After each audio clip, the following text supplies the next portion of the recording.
ভিক্ষুক রাস্তা দিয়া যায় আর জমিদারের পুত্রবধূও যায়।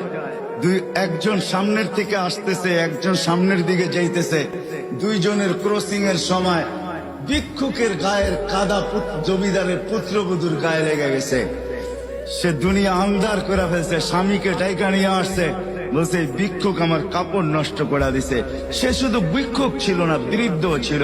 বৃদ্ধ ছিল না শুধু, জীর্ণ ছিল, শীর্ণ ছিল। শরীরে কাপড় ছিল না, ফাটা চিরা কাপড় ছিল। পায়ে জুতা ছিল না, পেটে ভাত ছিল না। জমিদারের পুত্র সইতে পারে নাই, যৌবনী শক্তি সয়তো সয় কি কইরা তার স্ত্রীর গায়ে ভিক্ষুকের কাদা।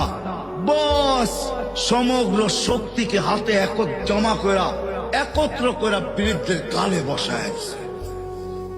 বৃদ্ধ কিচ্ছু বলে নাই, শুধু উপরের দিকে তাকায় দুই তিনটা শব্দ উচ্চারণ করছেন।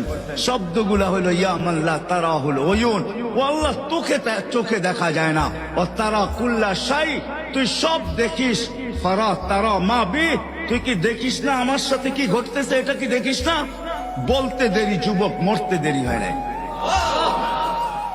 জমিদার চলে আসছে, প্রতিশোধ নিবে। বৃদ্ধের একদিকে মুস্কি হাসি, একদিকে বলতেছে প্রেমের খেলা এমনই হয়। জিজ্ঞাসা করছে কিসের প্রেমের খেলা রে?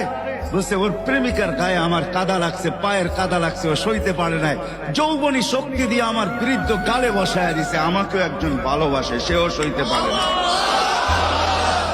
সেও সইতে পারে না। ও তো থাপ্পড় দিয়া ক্ষান্ত, সে জান নিয়ে নিছে, জান।